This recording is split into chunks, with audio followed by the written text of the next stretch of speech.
ఉపరాష్ట్రపతి ఎన్నికల్లో ఇండి కూటమి తరపున తెలుగు వ్యక్తి జస్టిస్ సుదర్శన్ రెడ్డిని ఎన్నికల్లో నిలపడంతో తెలుగు పార్టీలు అన్ని మద్దతివ్వాలని రేవంత్ పిలుపునిచ్చారు. చంద్రబాబు, జగన్, కేసీఆర్, పవన్ కళ్యాణ్లకు ఆయన ఈ పిలుపునిచ్చారు. గతంలో పివి నరసింహారావు నంద్యాలలో పోటీ చేస్తే అన్ని పార్టీలు సహకరించాయన్నారు. అయితే రేవంత్ రెడ్డి తెలుగు సెంటిమెంట్ ప్రస్తావనకు పెద్దగా స్పందన రావడం లేదు. జగన్మోహన్ రెడ్డి బీజేపీ అభ్యర్థికే మద్దతు ప్రకటించారు.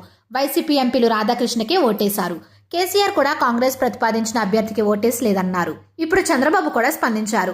ఢిల్లీ పర్యటనలో ఉన్న చంద్రబాబును అక్కడి మీడియా ఈ అంశంపై స్పందించాలని కోరింది. తెలుగు వ్యక్తి పోటీలో ఉన్నారు, సమర్థిస్తారా అని ప్రశ్నించింది. చంద్రబాబు అసలు విపక్ష పార్టీలు ఇలా ఎలా ఆశిస్తాయని ప్రశ్నించారు. తాము ఒక కూటమిలో ఉన్నామని గుర్తు చేశారు. మేము మరొక అభ్యర్థికి మద్దతు ఇస్తామని ఎలా అనుకుంటారని ప్రశ్నించారు.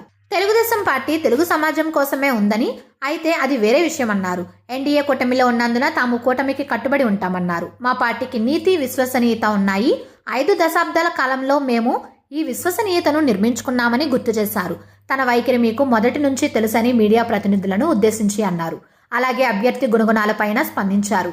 అభ్యర్థిత్వం పరంగా ఎవరైనా పోల్చినట్లయితే సిపి రాధాకృష్ణన్ అందరూ మద్దతు ఇవ్వాల్సిన ఉత్తమ అభ్యర్థి అని తేల్చేశారు. మెజారిటీ ఉంటే అది చాలా గౌరవప్రదమైన పదవి. విపక్షాలు ఇప్పుడు మరొక అభ్యర్థిని ఎందుకు తీసుకొచ్చారు, అది అవసరమా అని ప్రశ్నించారు. అది వారి రాజకీయం, కానీ మనం ఇక్కడ రాజకీయాలు చేయడం లేదని, ఎన్డీఏకు మెజారిటీ ఉందని, ఈజీగా గెలవపోతున్నామని తెలిపారు. అంతకుముందు చంద్రబాబు నాయుడు టీడీపీ ఎంపీలతో కలిసి ఎన్డీఏ ఉపరాష్ట్రపతి అభ్యర్థి సిపి రాధాకృష్ణన్ను కలిశారు.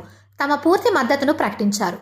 దేశంలో గౌరవించదగ్గ వ్యక్తి, అత్యున్నత స్థానానికి మంచి అభ్యర్థి, దేశానికి గౌరవం తీసుకొస్తారని ప్రశంసించారు. సిపి రాధాకృష్ణన్ ఉపరాష్ట్రపతి కుర్చీకి ప్రతిష్ట పెంచుతారని, అలాంటి వ్యక్తికి మద్దతు ఇవ్వడం చాలా ఆనందంగా ఉందని వ్యాఖ్యానించారు.